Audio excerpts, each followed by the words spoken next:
días a todos los que están acá presentes y también a los que nos están viendo por el aula virtual. En este espacio vamos a trabajar el título desde la teoría a la práctica en inclusión escolar, investigaciones y proyectos, como cuestiones que se están poniendo en práctica y muy interesantes para poder reflexionar porque son, digamos, situaciones que nos tienen a todos conmovidos, estamos tratando de pensar juntos, así que bueno, nuestra primera ponente disertante nos acompaña desde México, así que bienvenida, y Glaucia desde Brasil. Sonia Macías es licenciada en Pedagogía, titulada con mención honorífica por la Universidad Nacional Autónoma de México, maestría en Educación con mención honorífica en la Universidad de las Américas. Tiene 26 años de servicio en educación especial con cargos directivos y de asesoría y actualmente trabaja como maestra especialista en zona de supervisión. Se ha desempeñado como catedrática en la Universidad de las Américas y en la Universidad Pedagógica de Veracruz y ha publicado un libro que me acaba de regalar, cosa que agradezco mucho, Educación Incluyente y de Calidad, un texto para reflexionar. Así que bueno, aquí estamos contigo.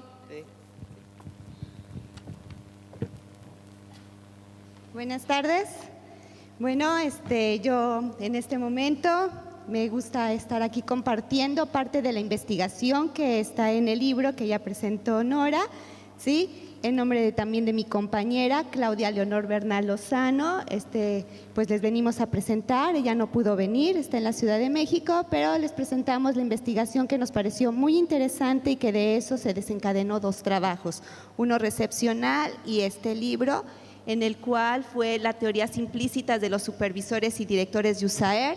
USAER es Unidad de Servicios de Apoyo a la Educación Regular, es el servicio que brinda educación especial dentro de las escuelas regulares, como les llaman ustedes, nosotros educaciones comunes, ustedes le hablan, nosotros educación regular, sí, que es un maestro de educación especial insertado para dar el apoyo a la población que se encuentra en mayor riesgo o riesgo en su situación educativa. Sí, y va a ser un texto para reflexionar porque rescatamos puntos muy importantes. La investigación realmente está llevada a cabo en una de las delegaciones de la Ciudad de México, que está conformada por 16. Esta es una de las delegaciones más grandes, Tlalpan, y nosotros hicimos una investigación con 4 supervisores y 16 directores de USAER. Cada USAER en su momento, porque esta investigación fue llevada a cabo hace 2 años, antes de la modificación y la transición que se llevó a cabo en educación especial, tenía 4 escuelas a cargo. Entonces, cada director de USAER atendía 4 escuelas en una población que estaba ahí entre 50 alumnos, más o menos, 60 alumnos. Y bueno, ahora USAER se llama UDEI. Con el modelo de inclusión cambió el nombre, ya no es Unidad de Apoyo a la Educación Regular, sino Unidad de Educación Especial y Educación Inclusiva. Precisamente hace 2 años esta transición. ¿Qué es lo que vamos a revisar ahí? ¿Qué eran las teorías implícitas en supervisores y directores con respecto a la educación inclusiva? La inclusión, ¿por qué? Porque estos supervisores y directores llevan una gran trayectoria en educación especial y han transitado por los diferentes conceptos. Desde 1993 comienza en México el cambio a la integración educativa, ¿sí? Va transitando, esas USAER no existían, eran centros psicopedagógicos, atención individualizada, pasa entonces a lo que es USAER, ya una atención dentro del aula, todavía sacaban a los niños y ahora tienen que trabajar educación inclusiva, que es trabajar con el contexto y no con el alumno directamente, es determinar las barreras para el aprendizaje y la participación, ¿sí? Para poder trabajar con esos contextos, esas barreras, disminuirlas y que el alumno pueda salir adelante. Entonces, este estudio, que es de alguna manera un análisis cuantitativo, ¿sí? Cualitativo también, nos va a permitir rescatar sobre 2 cuestionarios, fueron 26 preguntas, sin embargo yo nada más les voy a permitir conocer 6 preguntas que son las relacionadas con la inclusión, y nosotros fue una población de una selección no probabilística. Antes que nada, ¿qué es el enfoque de las teorías implícitas? El enfoque de las teorías implícitas está basado en estos autores que ustedes ven, Pozo, Schauer, Mateos, Pérez y de la Cruz 2006, y nos está permitiendo ver que una teoría puede partir de una misma manera, pero manifestarse de diferente forma según el contexto. ¿Qué pasa en las teorías implícitas de los que nosotros tenemos? O sea, es decir, esas creencias, ideologías, esos discursos que nosotros generamos, están referidos por la cultura en donde nos desarrollamos. Y aquí es una cultura, una práctica, ¿sí? Una política con los directores y supervisores, pero las nuevas demandas sociales nos van a pedir que modifiquemos nuestras creencias, nuestro discurso. Sin embargo, nosotros estamos viendo que no solamente porque cambiemos nuestra forma de hablar, vamos a cambiar nuestra forma de hacer. Y esta investigación nos permitía ver en ese momento por qué las zonas de supervisión, por qué las USAER trabajan de diferente manera, no obstante que hay un lineamiento en educación especial. ¿Por qué la forma de gestión o el desempeño de sus funciones son de distinta manera y se da una atención diferente entre USAER y USAER y entre zonas de supervisión? Las teorías implícitas están divididas en tres. Se les llama teorías directas, aquellas que se pegan a la realidad fielmente y a la teoría. Es decir, que nosotros repetimos el discurso tal como nos lo da la institución o lo que nosotros hablamos. Tenemos lo que son las teorías interpretativas, que tratamos de explicar con la teoría lo que hacemos. Tratamos de embonar, ¿sí?, lo que nos está pidiendo la institución o el enfoque de educación inclusiva con lo que nosotros creemos que pudiera ser lo más apegado a lo que nos está diciendo la teoría. Y tenemos la teoría constructivista, en la cual ya comenzamos a crear un proceso, generamos formas de pensamiento y comenzamos a modificar nuestro hacer conforme se va desenvolviendo el contexto. No nos apegamos fielmente, sino nosotros comenzamos a crear, ser creativos en nuestro hacer con respecto a lo que sucede. Por lo tanto, entonces, si tenemos este avance en que pase en este discurso a una teoría constructivista, podemos acercarnos más a la inclusión contextualmente y diversificadamente. Entonces, por eso empezamos con los supervisores y directores a hacerles un cuestionamiento. ¿Es usted incluyente? Para que nosotros comencemos a contestar esa pregunta, tendríamos que tener un conocimiento, ¿qué es inclusión? Ellos están transitando de la integración a la inclusión. Ellos tienen una idea de trabajar, ellos tienen una creencia y un discurso. Cuando les preguntamos, ¿es usted incluyente? Simplemente, ¿qué es lo que encontramos? De estos supervisores, el 75% contestaron sí. ¿Sí? De los directores de USAER, también sí. Pero hay un porcentaje que respondió que lo procuro ser incluyente. Ese procuro ser incluyente en el análisis, uno tiene que ver qué es lo que sabe de la inclusión, que algunos dicen sí y otros es procuro. Esto se interpreta, sí, que están dando una teoría interpretativa, tratan de ubicar su conducta y sus actitudes a lo que le está enseñando la institución y la teoría para decir, yo creo que procuro ser incluyente. Sin embargo, nosotros previendo lo que nos iban a contestar en la primera pregunta, nosotros le preguntamos entonces, ¿por qué se considera incluyente? Si usted sabe que es incluyente, a los que contestaron sí, ¿por qué considera usted que es incluyente? Y vemos que ambos nos marcan ciertas conductas. Vemos el 32% porque respeto. Es lo primero que nosotros pensamos que somos incluyentes. Vamos a respetar o vamos a aceptar o porque entiendo al otro o porque lo aprecio, porque lo reconozco, porque lo considero, porque puedo observar sus necesidades. Todas las respuestas fueron abiertas, ¿sí? ¿Qué vemos aquí?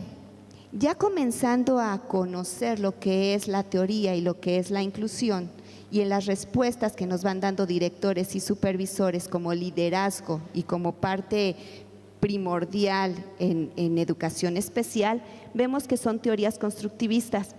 Porque estas teorías constructivas vamos a permitir ver la interpretación que están haciendo con su hacer, la manera en que están modificando sus actitudes para reconocer el por qué se consideran incluyentes o el por qué procuran ser incluyentes o por qué no son incluyentes.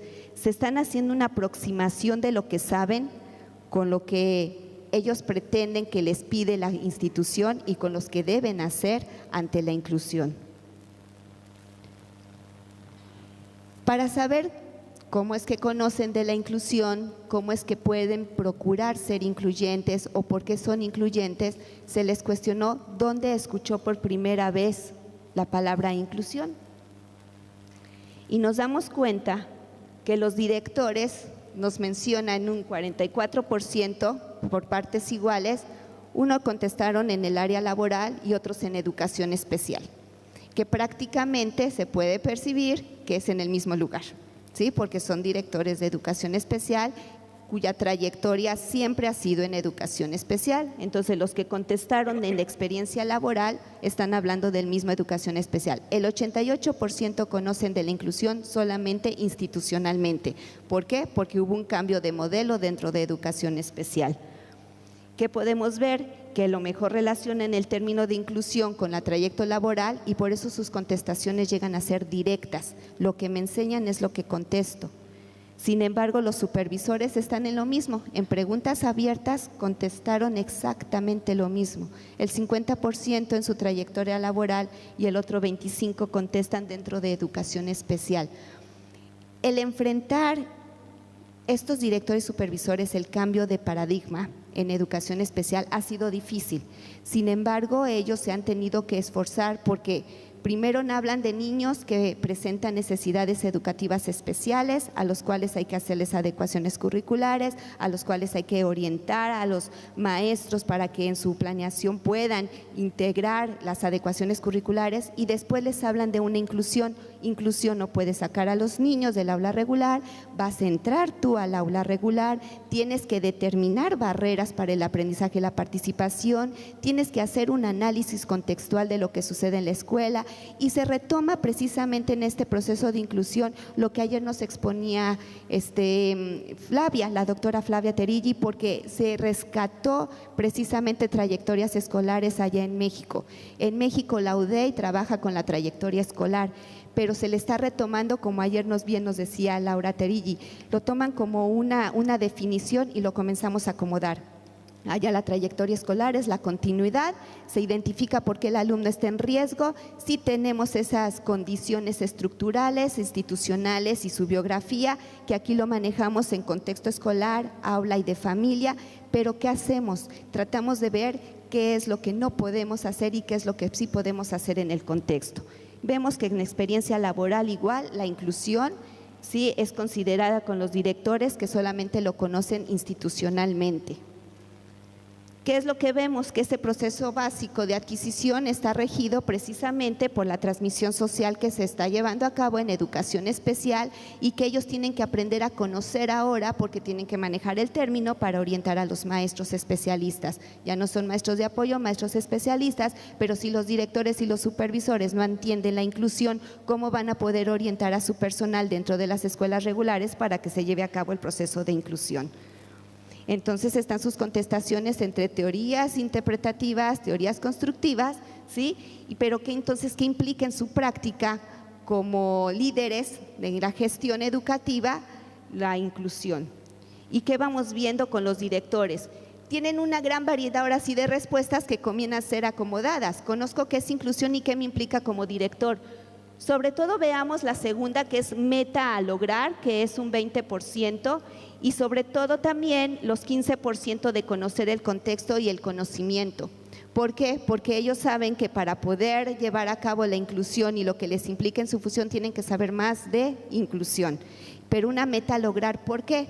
Porque el Plan Nacional de Desarrollo en México del presidente Enrique Peña Nieto, una de sus metas es México incluyente y otra meta es México con educación de calidad. Y lógicamente se está enfocando a México incluyente, a las personas con discapacidad y México en educación de calidad, precisamente a la capacitación que requieren los maestros para transformar y mejorar el logro educativo. Entonces, los supervisores y los directores comienzan a contestar en ese primer momento. Llevábamos un año del presidente Enrique Peña Nieto es una meta. Es una meta la inclusión porque eso nos está provocando el Plan Nacional de Desarrollo. El 30% refiere a un conocimiento y el 20% una meta.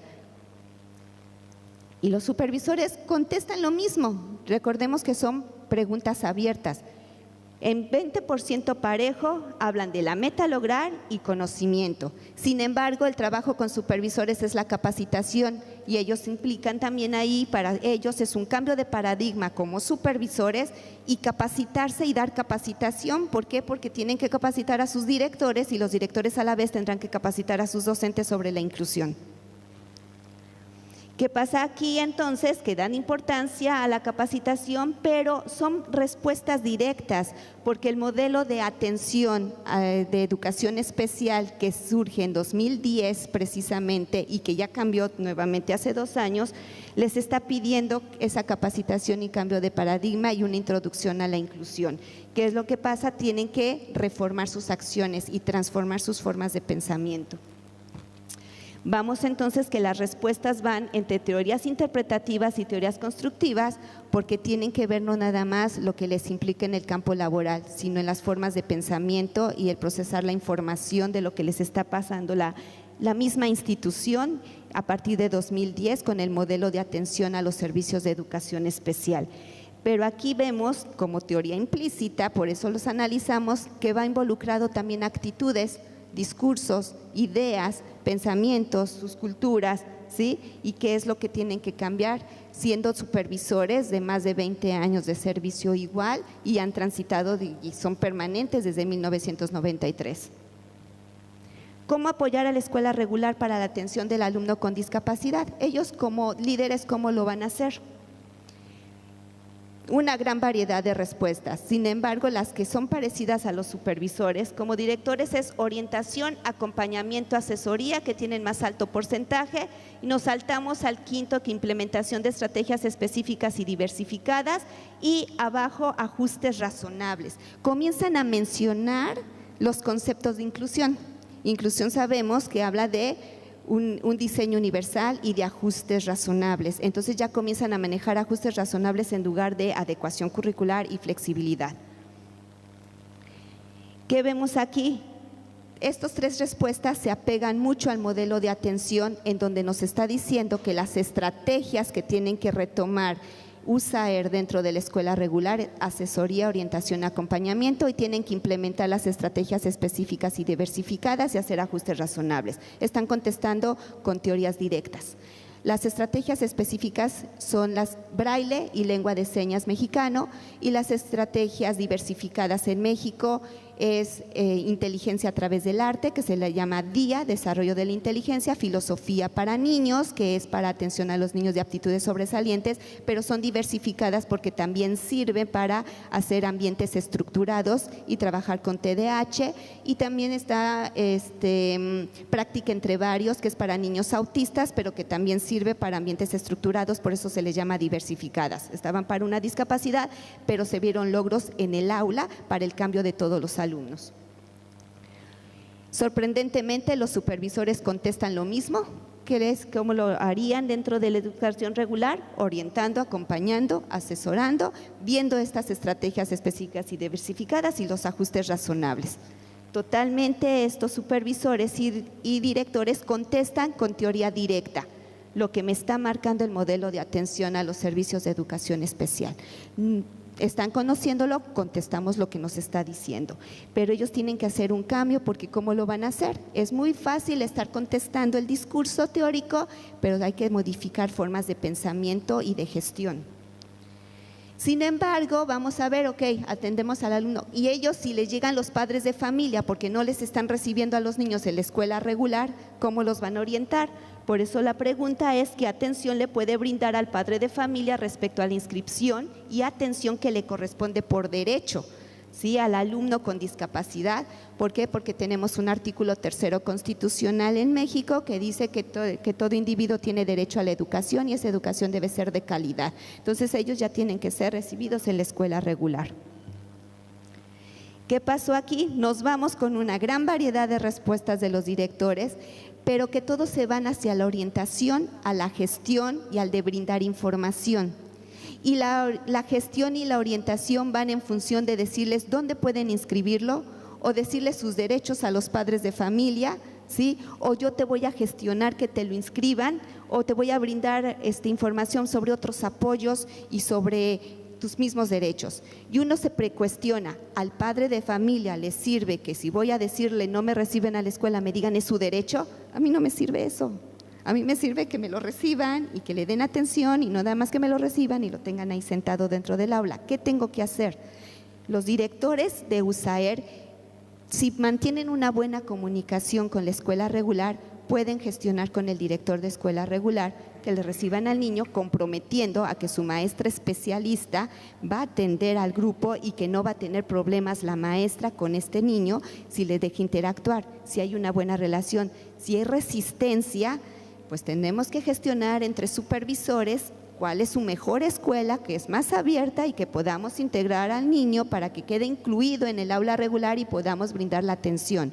Todavía sigue en proceso, se ha ganado mucho terreno, sí, pero ellos contestan eso, los directores. Y los supervisores contestan lo mismo. ¿Por qué? Porque a veces los padres de familia, si no logran nada con la directora de escuela regular, muchas veces se van con el supervisor y el supervisor habla con el supervisor de educación especial y el supervisor de educación especial los remite con el director de USAER a ver si pueden negociar. Entonces aquí contestan lo mismo, pues yo como supervisor lo que puedo hacer con un padre de familia es lo mismo, orientarlo sobre la inscripción. ¿Dónde? ¿Qué de sus escuelas puede ser la más factible, si más abierta a la diversidad para que la reciban? ¿Cuál va a ser la gestión para la inscripción? ¿Sí? Y vamos a ver cuáles son sus derechos. ¿Qué es lo que está sucediendo? Se apega nuevamente al MASE, se le conoce hacia el modelo, al MASE, ¿sí? La estrategia es orientar y sobre todo con un enfoque de derechos, ¿sí? Y entonces vamos a ver que sus respuestas son teorías directas tendiente a lo mecánico. Eso me dicen que debo de hacer, pues eso es lo que tengo que contestar y así oriento a los padres de familia. ¿Por qué es un texto para reflexionar?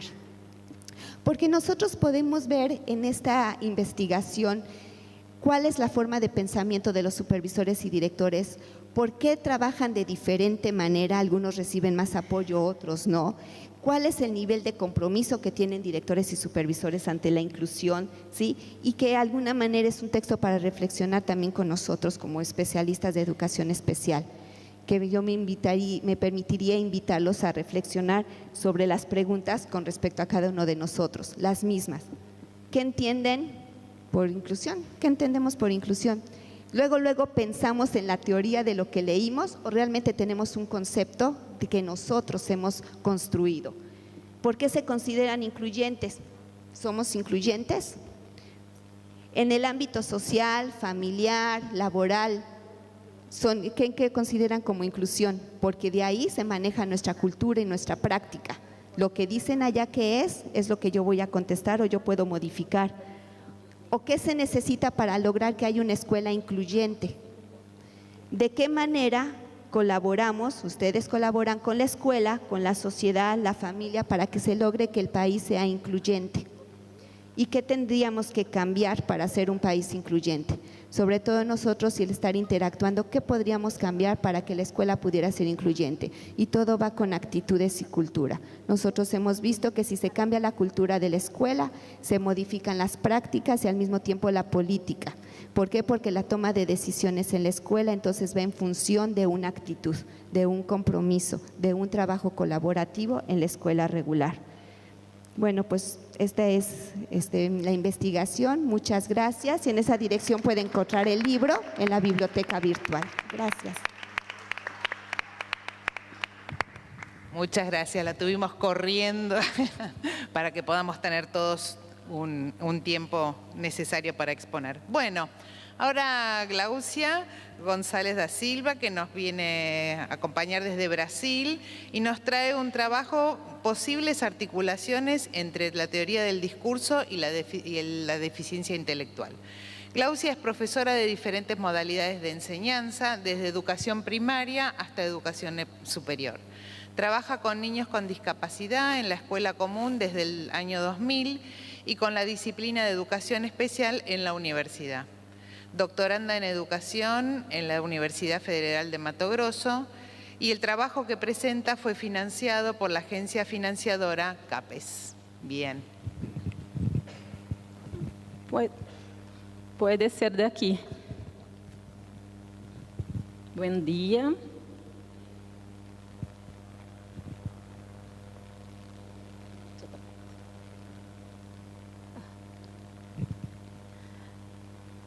Então, este é o título de meu trabalho. A problematização. Esta investigação é recorte de uma investigação de doutorado que investiga o desenvolvimento humano de alunos com discapacidade intelectual em escola comum. Eu sou professora de escola primária em Brasil. Em meu estado é Mato Grosso, e o significante de discapacidade intelectual é significante com muitos sentidos, e eu creio que para educar os niños para que se desenvolvam, é preciso conhecer os sentidos que tienes, que lo maestro, la maestra tiene sobre o significante discapacidade intelectual. Nesse sentido, minha pesquisa é fundamentada por la análise política do discurso, porque propõe bases analíticas para analisar as práticas educativas em torno à discapacidade intelectual. Em torno da discapacidade intelectual. O objetivo se empreendeu uma investigação cujo objetivo é analisar possíveis discursos em torno ao significante discapacidade intelectual. Metodologia, a recolecção de dados se ditou através de análises documental em los artículos científicos produzidos em el período de 2011 a 2015 em las reuniões nacionais da ANPED e no sítio de la Cielo. E para desencadear estas análises, nos basamos em los estudos propostos por Laclau e Murphy, ou Laclau, como preferir.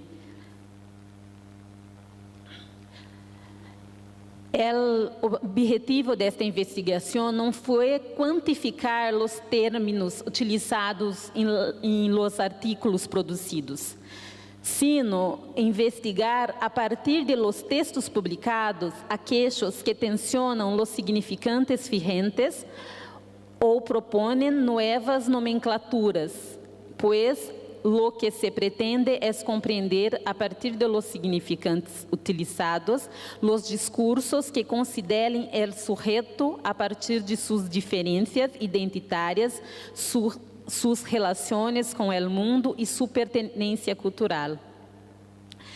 Nós estamos em uma sociedade que é muito comum falar que devemos dialogar, pero mais que diálogo é necessário que nós compreendemos os sentidos do que a pessoa quer falar. Então, nesse sentido, é que eu desenvolvo esta ponência e esta pesquisa. Análisis. La búsqueda en los artículos publicados en GT15 de las reuniones de la ANPED se dio a través de la lectura de los resúmenes y se extrajeron 3 trabajos cujos objetivos problematizavam significantes ligados à discapacidade intelectual e corroboram com sentidos que não vêm da persona com discapacidade a partir da falta ou da ausência de órgão incólume. E esse sentido, este estudo contribui a fortalecer as vozes em torno a uma mirada mais ampla da discapacidade intelectual. Em el artículo titulado La patologización de las diferencias humanas y sus desdoblamientos para la educación especial, problematiza las relaciones en torno a una mirada sobre la deficiencia que busca por las ausencias, por las diferencias en relación a una corporeidad dicha normal. O estudo demonstra o processo de organização de serviço educativo e sua subordinação à lógica de produção de diagnósticos em el campo de la medicina. A partir de esse análise, a autora questiona o significante deficiência e propõe a alteração da terminologia deficiência por diferenças funcionais. Esse trabalho questiona a questão da medicalização. A medicalização não só como ministrar um medicamento, mas como dar à educação uma condição de intervenção. A educação exige uma intervenção constante de los profissionais de la saúde para desenvolver os trabalhos educativos. O chico com discapacidade é tico em uma perspectiva ontológica, uma perspectiva global de su desarrollo. Pero la salud hace su parte. Nosotros, profesores, temos que hacer nuestra parte como educativo, como pedagógico. O que é minha parte pedagógica como maestra a ser com os chicos? Então, este trabalho questiona esta relação, que é muito significativa, é uma reflexão muito significativa para nós outros maestros. Outro trabalho problematiza a produção identitária de discapacitado, porque o trabalho utiliza esta terminologia, discapacitado intelectual a partir da análise de contextos discursivos, empreendendo uma búsqueda por los significados e sentidos produzidos sobre a deficiência intelectual em um ciclo constituído por diferentes contextos que possibilitar pensar o significante discapacitado intelectual e proponer o significante personas com habilidades intelectuais diversas, como uma denominação enunciativa de direitos e lugar favorável para o sujeito com discapacidade intelectual.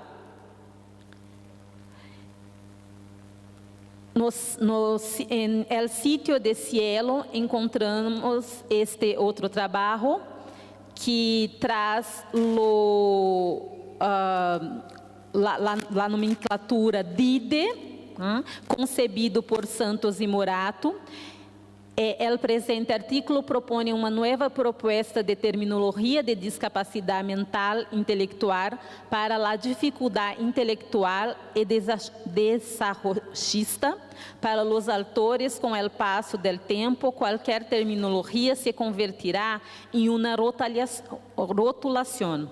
Pero a eleição de uma nova terminologia implica em um novo paradigma e, consequentemente, renombração da nomenclatura e cambios de atitudes da sociedade geral frente a las pessoas com discapacidade intelectual.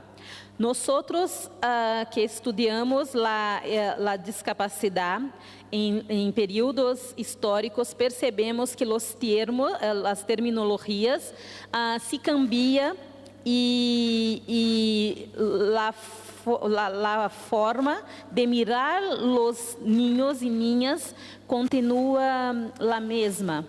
Pero esta autora questiona que se for para cambiar o paradigma, que cambie os nomes quantas vezes for necessário, e sugere este nome.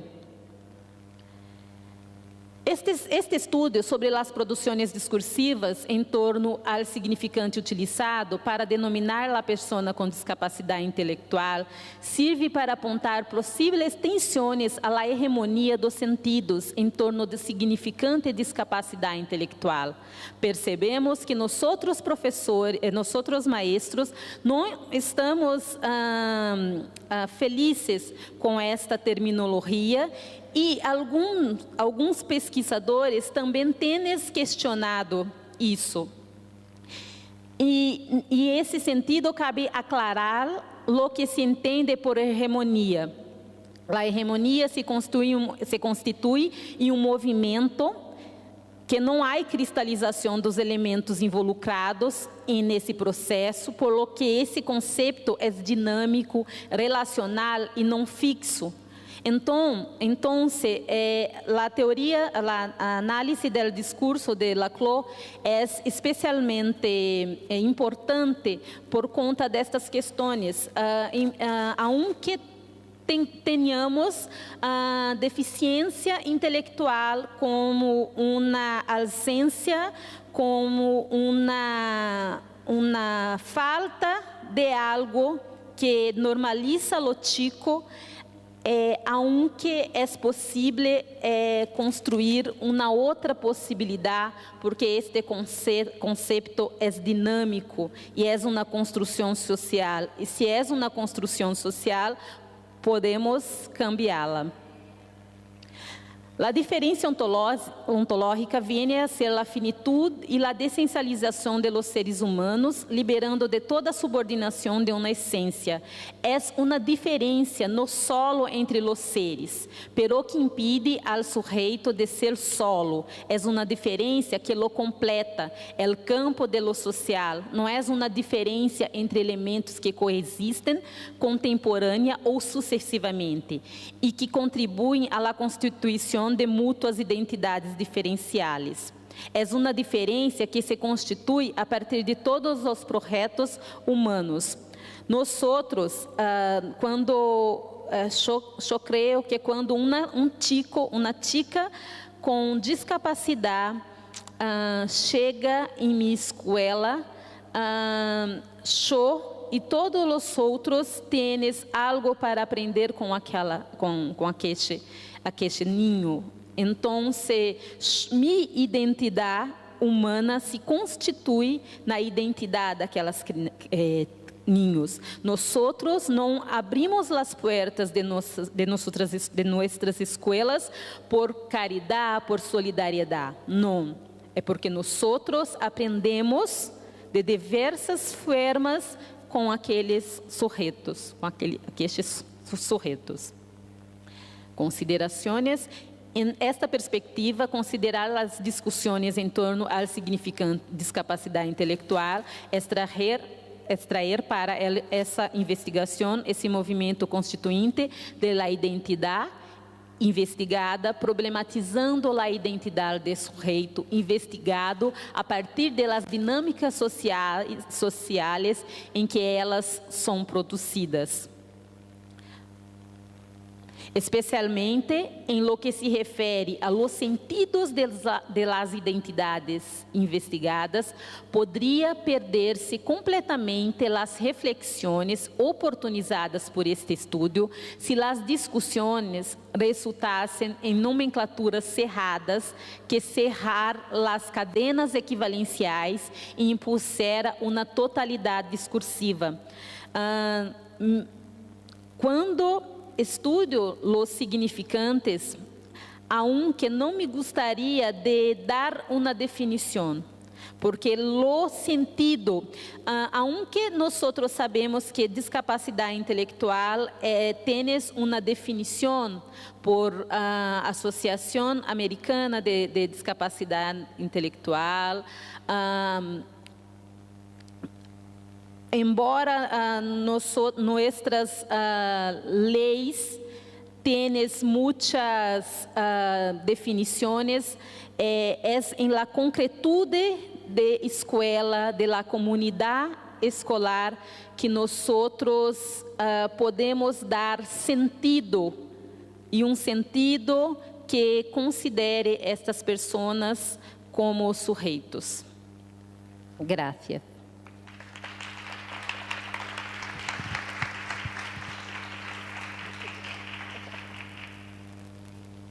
Muchísimas gracias. Bueno, y ahora tenemos a nuestros 3 acá acompañantes, Nomi Eisenkamp y el equipo Silú, ¿está bien? Del Departamento de Infancias de AMIA, nos presentan Proyecto Silú, una oportunidad para repensar las prácticas educativas inclusivas. Junto, bueno, la nombré a Noemí, Juan Limberti y Natalia de Guese, psicólogos ambos. Bien. Bueno, buen día a todos.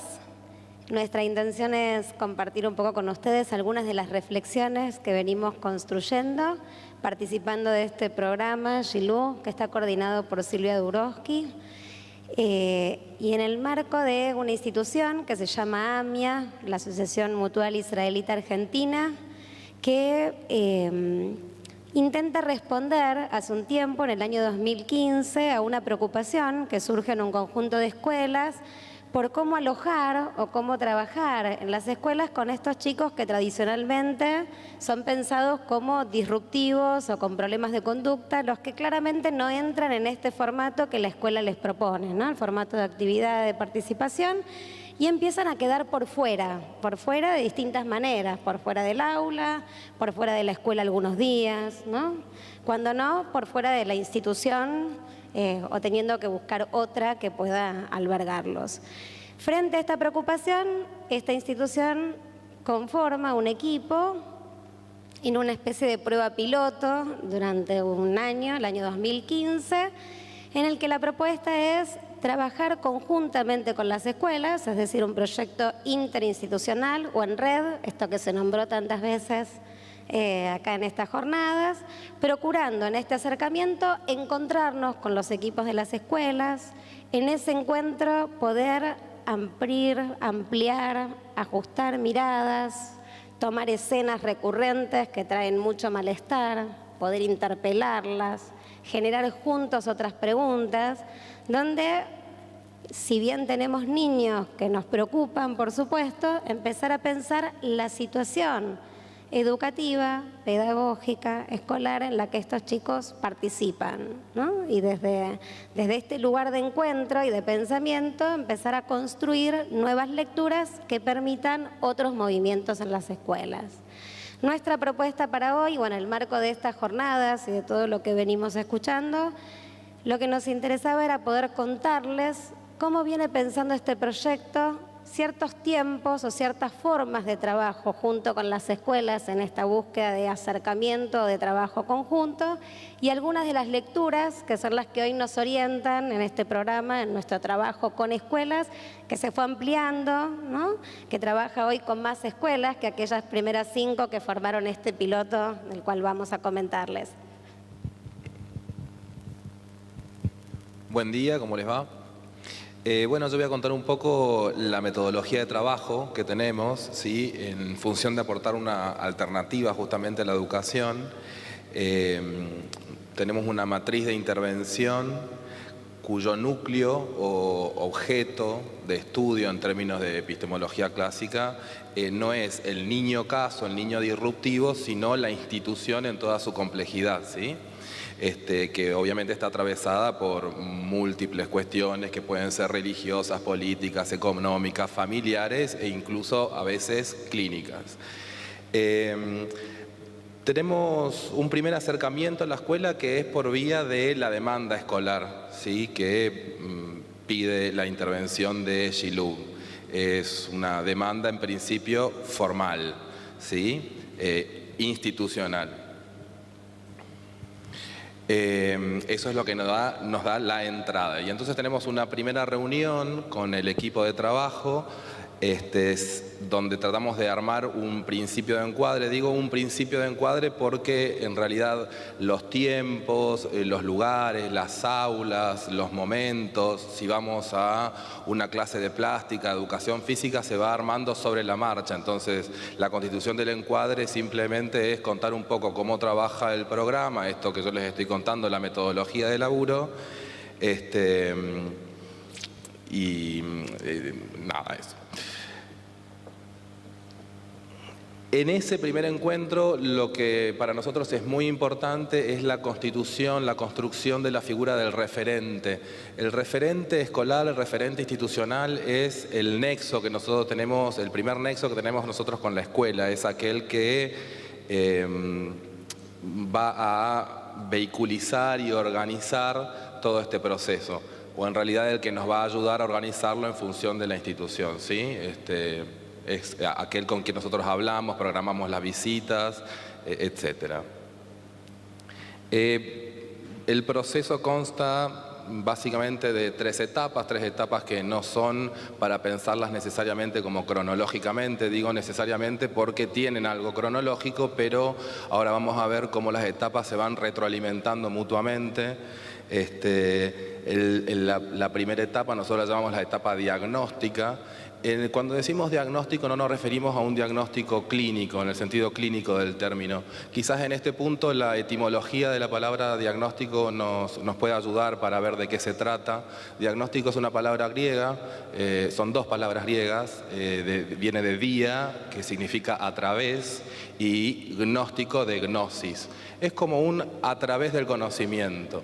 Y de lo que se trata quizás es de pensar ese a través no como un atravesamiento, sino como una travesía, como un viaje de conocimiento, de observación, de escucha, de lo que la escuela toma como la primera demanda de trabajo, la primera forma de la demanda, que luego vamos a ver que a través de todo el proceso quizás va cambiando y se va armando una diferencia entre lo que es la primera forma de la demanda y lo que nosotros tratamos de situar como una hipótesis de trabajo, ¿sí? La primera forma de la demanda vendría a ser básicamente lo que la escuela recorta como problemática a trabajar, ¿sí? Que no necesariamente es lo que nosotros vamos a hacer, ¿sí? De ahí empieza después la etapa de observación. En realidad la observación en sí misma no es una etapa más, sino que es parte de las diversas estrategias para la recolección de datos. Implican, por ejemplo, observación en las aulas. La observación en las aulas es con la presencia física, corporal en el aula, observar las miradas, los tonos de los niños, de los maestros, de los directores, los afectos que circulan, los sentidos que circulan en las aulas. También tenemos diálogos, tal vez informales, con docentes, con alumnos, en la medida en que tenemos el cuerpo metido ahí, charlamos con los alumnos, con los docentes, pero también en esta etapa diagnóstica tenemos muchas reuniones formales con diferentes personas que son las que nosotros vamos viendo, con las que quizás necesitamos hablar o escuchar, porque la etapa diagnóstica es más de una etapa de escucha y de observación, eso es muy importante. Entonces quizás tenemos que reunirnos con un docente o con varios docentes a la vez, con el director, con el psicopedagogo, para ir entrando en contacto, ¿no? Esta travesía de conocimiento respecto de la problemática que la escuela plantea. Después tenemos una segunda etapa, una etapa de devolución, que es un momento, quizás acá es muy importante destacar que la etapa de devolución no se trata de una lectura desde un lugar de saber hegemónico, ¿no?, que dicta respuestas de manual para la problemática que la escuela planteó, sino que se trata de construir, en la etapa de devolución, construir en equipo esa devolución. Es un proceso, no es una lectura simplemente, por eso no nos lleva necesariamente a una reunión. La devolución es constante, incluso por eso les decía, no son etapas cronológicas, sino tal vez lógicas, porque hay devoluciones en el mismo proceso, tal vez diagnóstico, ¿sí? Y esas devoluciones son las que, devoluciones tanto de nuestra parte como de parte de los demás, y eso nos va justamente llevando a ver con quién hablamos, qué observamos, corremos el foco. A veces la escuela pone el foco en un niño caso y nosotros a través de la observación vamos corriendo ese foco, y la misma escuela va corriendo el foco, ¿no es cierto? Porque se trata de una reversión, de una diversificación de la primera forma de la demanda. Ver otras escenas, otros flujos. A veces la escuela recorta como un problema un aula o un niño, y resulta que esa problemática tiene que ver con atraviesamientos institucionales, con internas entre docentes, con la directora, con la vicedirectora, con la psicopedagoga, etcétera. Entonces, bueno, justamente la devolución no se trata de responder, resolver problemas con recetas, ¿no? Que tengan que ver con el deber ser, con lo que hay que hacer efectivamente, como una respuesta prearmada. Se trata entonces de armar, de transformar esa demanda o ese obstáculo que plantea la escuela justamente como una hipótesis de trabajo. Y es muy importante tener en cuenta que esa hipótesis, en la medida en que es una hipótesis, está en constante revisión durante todo el proceso. Es decir, nosotros mismos reversionamos nuestra propia hipótesis. Y estas hipótesis de trabajo, nosotros la trabajamos con la escuela, interinstitucionalmente, pero también nosotros como equipo tenemos un espacio como mínimo semanalmente, donde nosotros mismos nos supervisamos, ¿sí? Vamos, contamos los malestares, las lecturas, y nosotros nos diversificamos, porque aparte tenemos diferentes profesiones, diferentes lugares de laburo, venimos de diferentes espacios, entonces articulamos entre nosotros y con la escuela. Y luego, es muy importante, lo vuelvo a decir, pero porque es muy importante que lo que empieza a aparecer acá es la distancia entre la primera demanda y esta hipótesis, ¿no? Luego tenemos una etapa de intervención. La tercera etapa, que es la etapa de intervención, se trata de implementar estrategias, modos, formas, miradas, sentidos de abordaje formuladas y reformuladas en equipo interinstitucional e intrainstitucional sobre la marcha. Es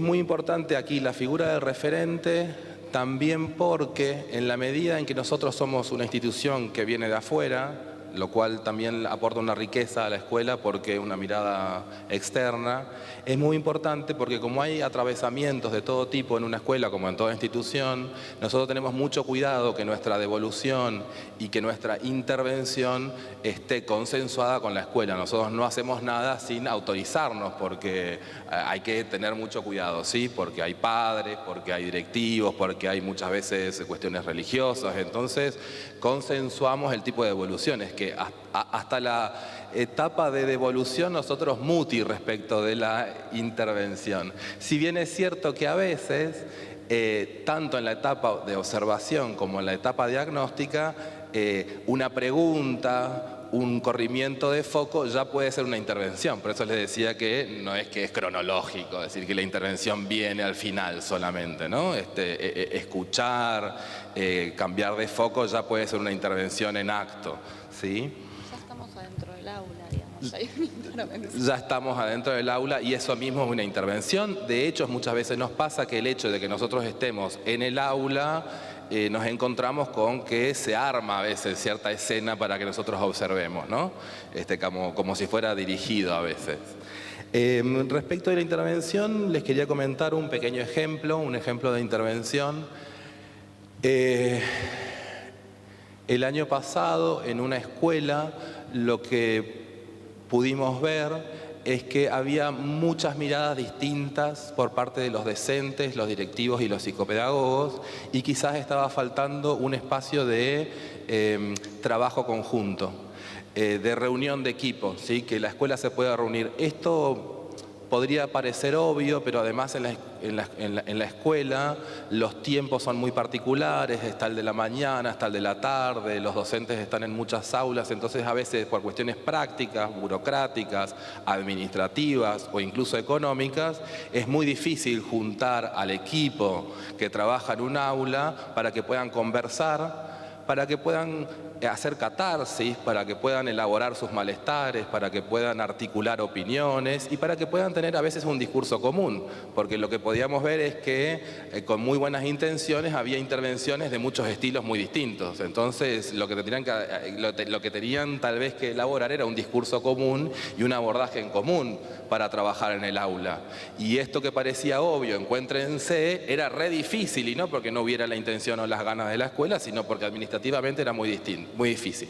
Entonces la intervención fue simplemente juntémonos.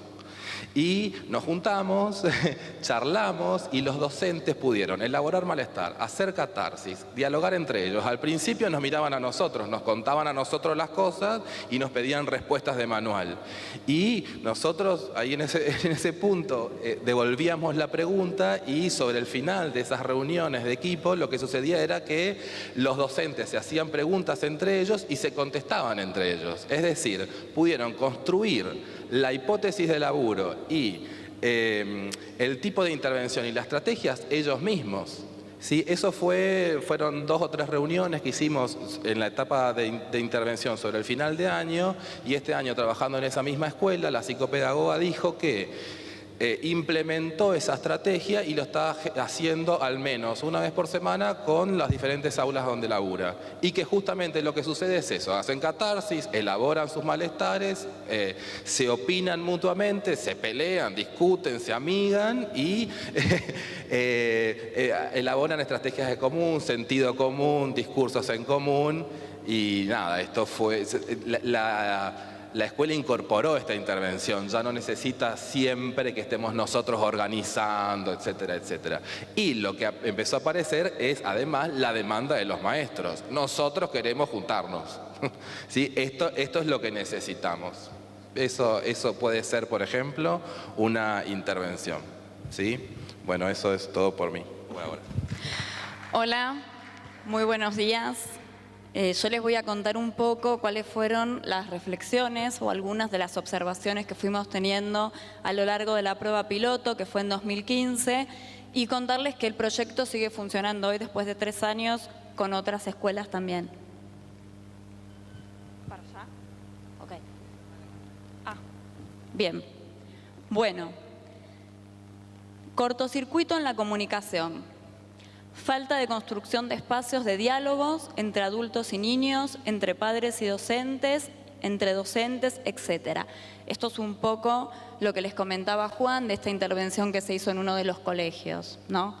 Lo que vamos encontrando es eso, ¿no? Que hay una falla de comunicación. Urgencia que no da lugar a tiempos subjetivos, institucionales, necesarios para la construcción de estrategias que hacen lugar a la complejidad. Muchas veces, ante un problema que es complejo, se pide una respuesta urgente, rápida, eficaz, que esté dirigida, y necesitamos tiempo, necesitamos espacios para que eso se pueda ir desplegando. Corrimiento por parte de los adultos de lugares y funciones. Esto suele suceder en donde de repente íbamos notando que los adultos nos corríamos de nuestro lugar, nos poníamos en una rivalidad imaginaria a veces con los niños, o perdíamos de vista nuestra función adentro del aula, función en tanto docente y en tanto delante tenemos un alumno, un niño. Mirada individual que responsabiliza al alumno como único portador de la dificultad, acompañado de un pedido explícito de abordaje individual para vehiculizar cambios. Esta última la encontramos en todos los colegios con los que trabajamos, ¿sí?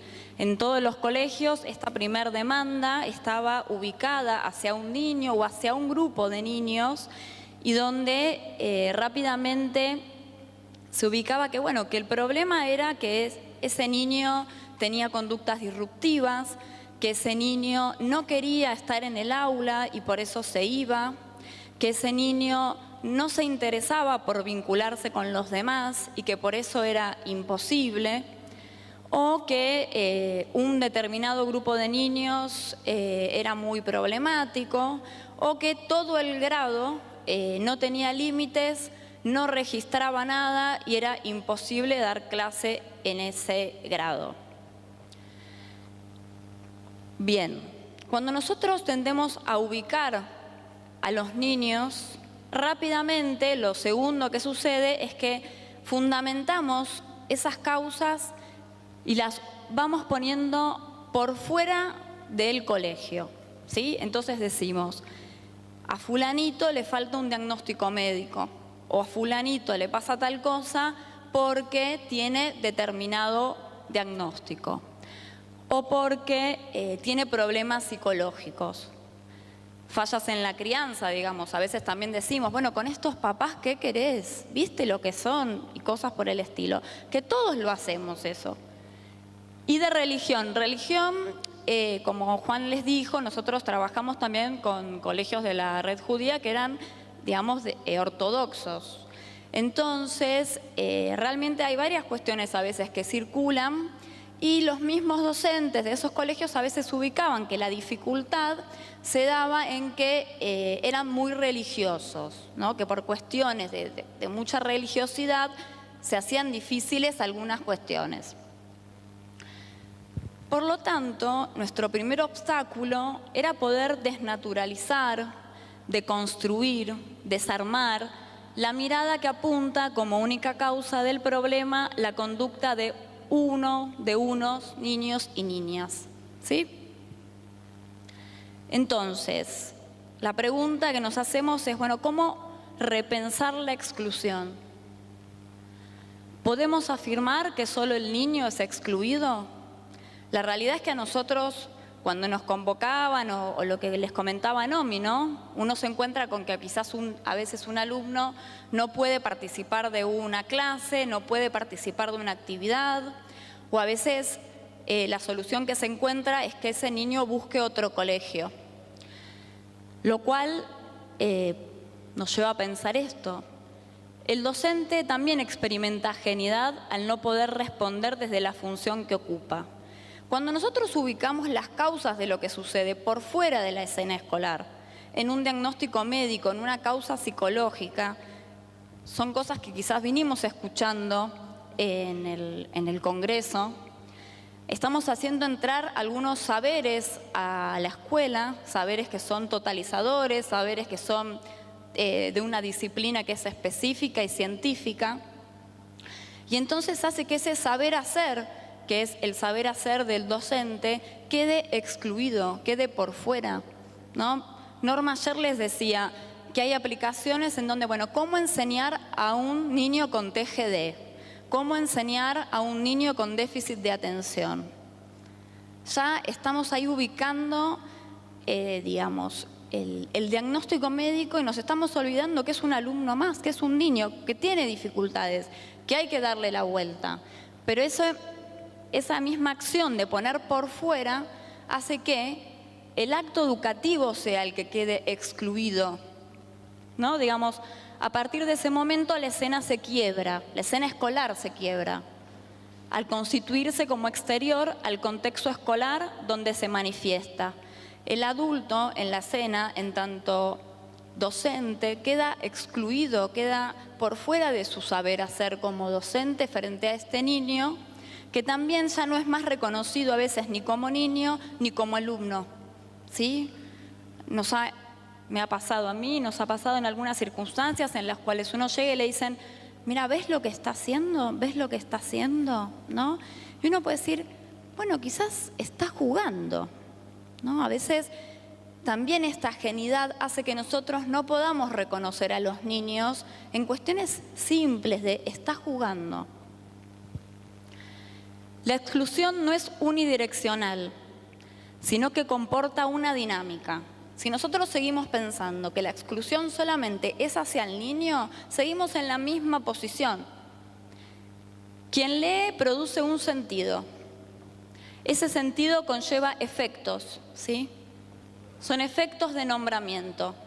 Si yo ante una escena, yo digo que fulano no quiere estar en el aula, el lugar que yo hago es dejarlo por fuera del aula. Ese es un efecto. Y el nombramiento nos deja en un lugar. Es desde esta posición que el proyecto propone un experimento de lecturas. Proponemos la construcción de una nueva mirada que pueda visibilizar el flujo de fuerzas que intervienen en la dinámica de la exclusión. La oferta a realizar es un experimento de lectura que habilite otros nombramientos. Que nosotros podamos pasar de pensar que fulanito no quiere estar adentro del aula a que quizás quiere pero no puede, a que quizás se le hace difícil y entonces la respuesta que encuentra ante el rechazo es irse del aula.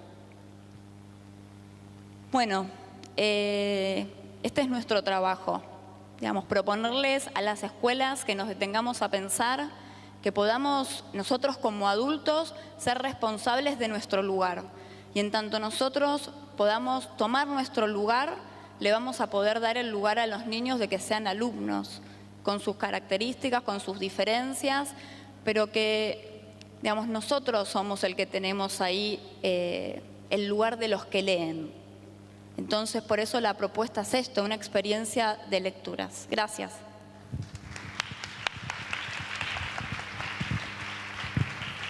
Bueno, muchas gracias. La verdad que los 3 trabajos me sirvieron para pensar un montón de cosas que fui anotando mientras tanto, pero queremos darles en primer lugar la palabra a ustedes, si quieren hacer una pregunta, indagar un poquito más sobre lo que ellos han presentado, porque bueno, fue muy interesante, porque digo, abarcó desde las políticas públicas, ¿no? Y cómo eso hace efecto, un poco coincidiendo con Natalia, y creo que se vio en los 3 trabajos, cómo nosotros que somos parte de todo ese engranaje o repetimos, no sin efectos, coincido, ¿no? O nos apropiamos, pero si nos apropiamos tenemos que poner a trabajar esos conceptos, ¿no? Digo, desde qué es la inclusión, qué es para mí, esas creencias, todo el bagaje que cada uno de nosotros lleva. Vos decías, ¿no?, que algunos decían, lo hago porque lo tengo que hacer, que es como una situación bastante escalofriante, pero digo, esto pasa en todos los niveles y en todos los lugares donde hay actos educativos. Lo tengo que hacer,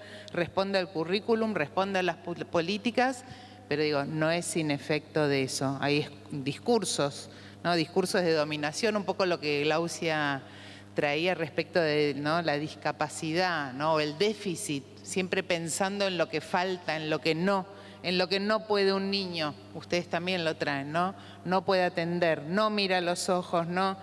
Bueno, y lo que sí puede, ¿por qué no podemos pensarlo de otra manera para ver si eso, ¿no?, nos permite incluir? Porque se trata de niños y se trata de alumnos, pero ellos trabajan con nosotros, ¿no? Y creo que nosotros somos un gran motor si podemos pensar o ponernos a pensar acerca de estos significantes que circulan, que nosotros, ¿no?, los tomamos, los repetimos y queremos hacer encajar a algunos niños ahí. Así que bueno, también digamos a través del aula, si hay alguna pregunta abierta desde los que nos están escuchando. Un minutito que están escribiendo. Perfecto, gracias.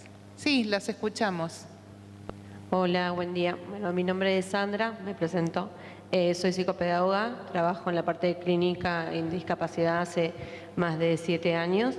La pregunta es para el equipo de AMIA en relación a la política inclusiva, digamos, si es alguna práctica solamente que se da a partir de la institución a la que ustedes representan o tienen apoyo del gobierno de la ciudad o políticas a nivel nacional para que esto se propague. Y a las otras dos expositoras, ¿qué opinan también de la política inclusiva en la parte de Latinoamérica en cuanto a discapacidad, tanto en México como en Brasil? Gracias. Bueno, en principio nosotros conformamos este equipo en AMIA. Esto surge como una necesidad o como el reconocimiento de una necesidad en el marco de la comunidad, ¿sí? AMIA trabaja con la red escolar judía y trata de dar una respuesta a esta necesidad que surge de las escuelas y se mantiene por ahora en el marco de la comunidad, incorporando otras escuelas que también se acercan y lo piden porque esto empieza a conocerse.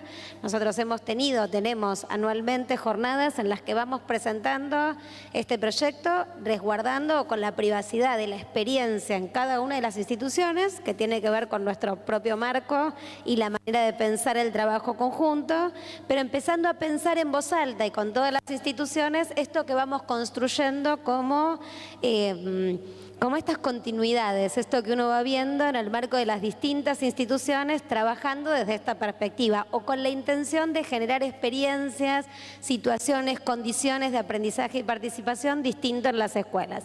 No tenemos o no contamos aún con el respaldo o la extensión de otras instituciones, ¿sí? Por eso les contábamos que surge como un proyecto piloto que lo que nos permitió fue comprobar esta necesidad y que esto que armamos como nosotros lo llamamos matriz de intervención, como un formato particular, ¿no? Que trata de generar este encuentro particular. No es simplemente vamos con una manera anticipada de qué entendemos nosotros que puede favorecer condiciones de trabajo con los equipos, tratando de concretar esta forma de trabajo inter, ¿no? O eso que se va tejiendo entre, que es bien particular y diferente en cada una de las instituciones, pero que guarda como este formato, ¿no? Que en este sentido sí es nuestra manera de entender el trabajo, de sostener y alojar a los chicos en las escuelas, generando movimiento en las instituciones y en todos los que participan con estos chicos en las instituciones.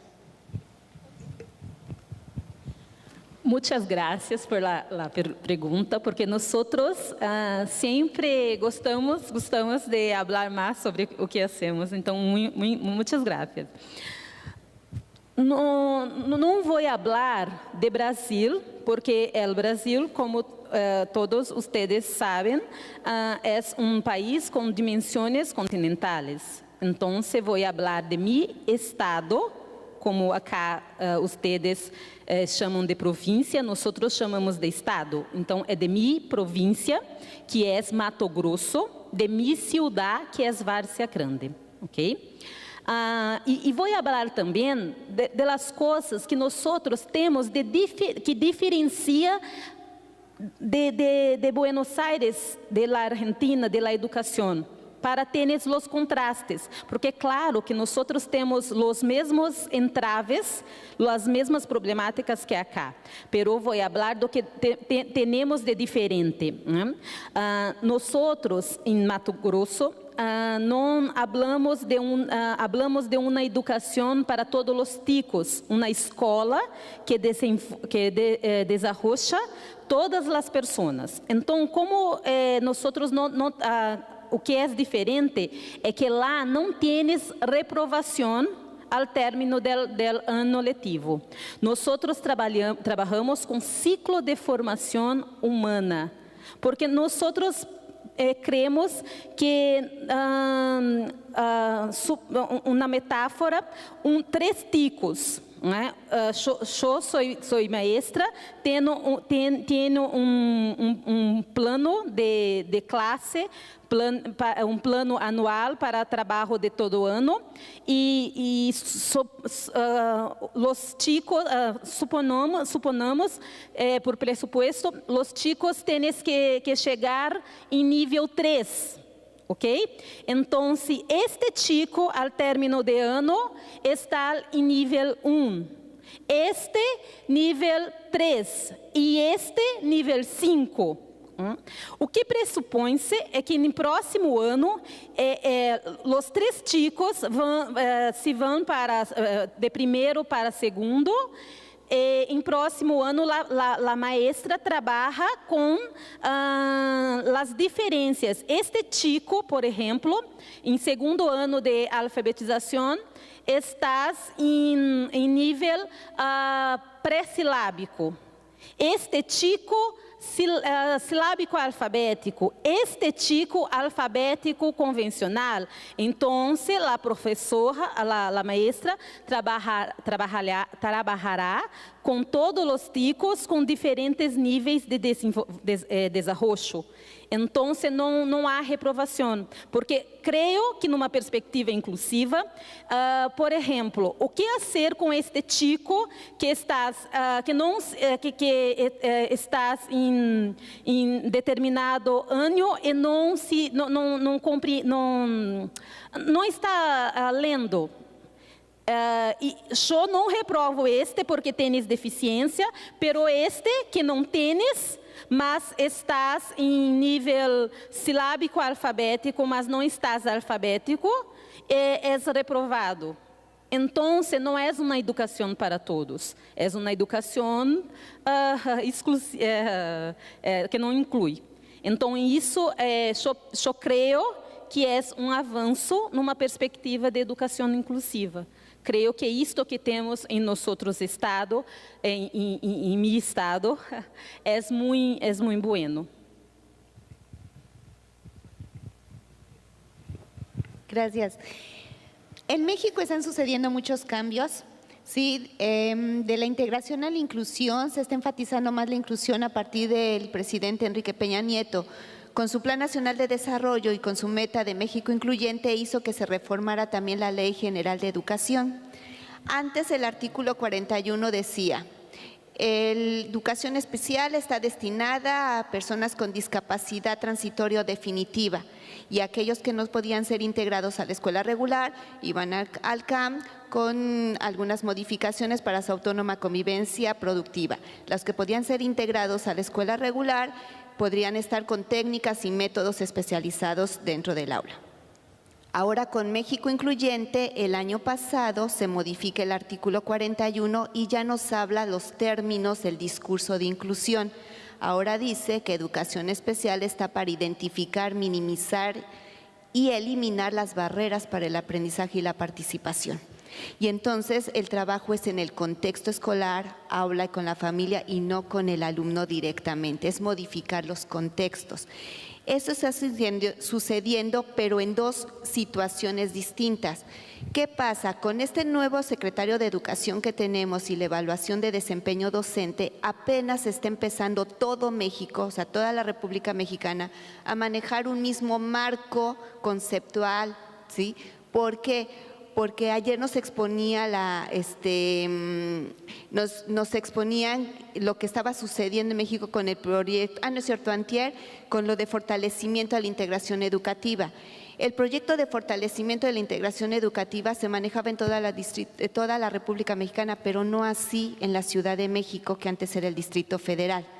Y entonces estábamos separados. Ahora, por ejemplo, el cambio que les expongo de USAER a UDEI solamente es la Ciudad de México. La Ciudad de México es unidad de educación especial y educación inclusiva y estamos manejando sobre un nuevo planteamiento técnico operativo que nos habla más del análisis contextual, sobre la intervención dentro de los contextos, sobre el impacto dentro de los contextos, pero no así en toda la República Mexicana. Siguen en esa transición de integración e inclusión, conociendo el marco jurídico a partir del artículo 41, pero no así en el hacer. Por eso fue importante analizar nosotros hace 2 años, cuando comienza la transición de USAER-UDEI, y cuando escribíamos el libro, mi compañera y yo, comenzó el tránsito a UDEI. ¿Por qué? Porque comienzan a hablar de inclusión, pero si los supervisores y los directores están manejando una integración, fue un impacto el decir ya no pueden sacar a los niños, ya tiene que ser dentro de contexto. Si apenas las escuelas comenzaban a aceptar a USAER, llega una política donde dice UDEY es un maestro especialista en todas las escuelas. O sea, escuelas primarias que ni querían a USAER, ahora se les impuso a una maestra especialista. Y tienen que ganar espacios. En algunos ya se había ganado el espacio, sabían cómo se trabajaba. Ahora decirles, ya no puedo sacar a tu niño, no te lo vas a llevar. Ahora el trabajo es dentro de la escuela, ver los ajustes razonables. La política está apoyando mucho, pero el cambio de paradigma, las teorías implícitas que traemos, el saber hacer, eso es lo que está estorbando un poco, porque aún preescolar allá en México tenía otra forma de trabajar, la integración se llamaba CAPEP, era muy terapéutico. Cuando desaparece CAPEP y hacen que se una a UDEY, entonces llegan a los de preescolar y se junta educación especial con UDEY, entonces el impacto es peor en preescolar. No, yo quiero que me atienda CAPEP porque me lo sacaba. No, es que ni CAPEP tampoco te los va a sacar. Entonces ahorita hay ese proceso, pero política ya es inclusiva. Totalmente política sí es inclusiva. Tenemos una pregunta. Sí, aquí los participantes del aula virtual. Por un lado, primero y principal, les ha gustado mucho las 3 ponencias. Qué bueno. Todos juntos aplauden de pie. Y Graciela Armúa, de Reconquista Santa Fe, dice que las ponencias la mueven a la producción de proyectos interinstitucionales, a una necesidad de generar espacios, a dar un paso más, a veces superando lo escrito, lo legal y poniendo el acento en lo ético. Eso es lo que le dejó. Y hay una pregunta para el proyecto Shiloh, que es de Julieta Cao, de Temperley, zona sur de la ciudad de Buenos Aires, del Gran Buenos Aires, pensando en las conductas disyuntivas a repetición. ¿Cómo se aborda una vez que se realizó la lectura y se viabiliza el flujo de fuerzas?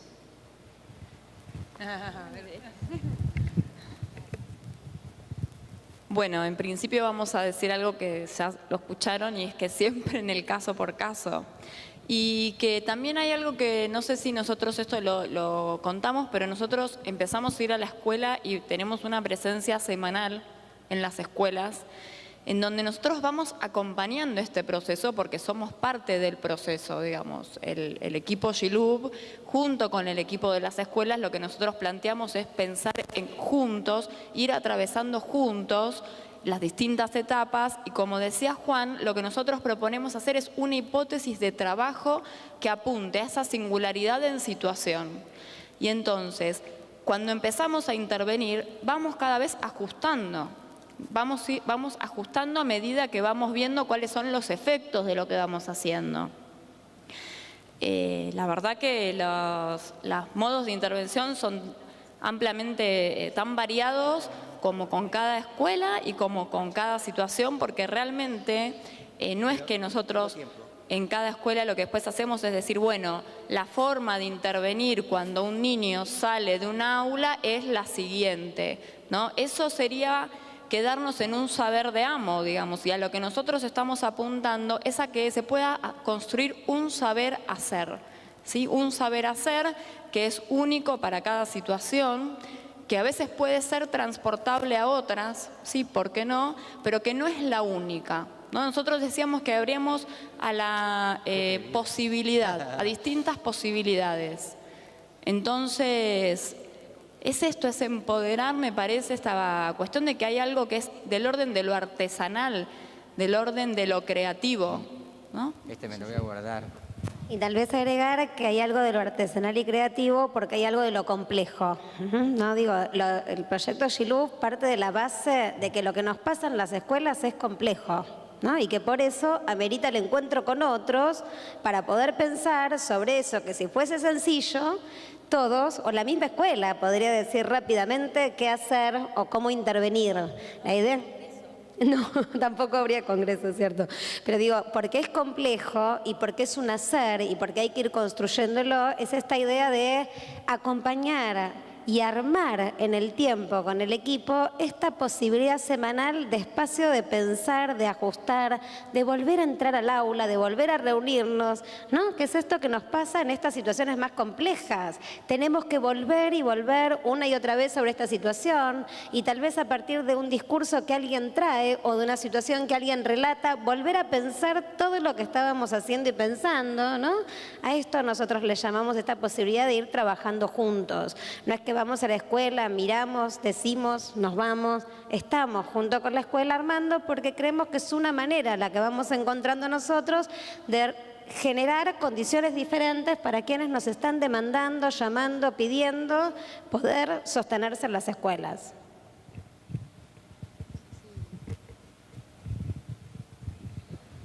¿Alguien más que quiera hacernos una pregunta?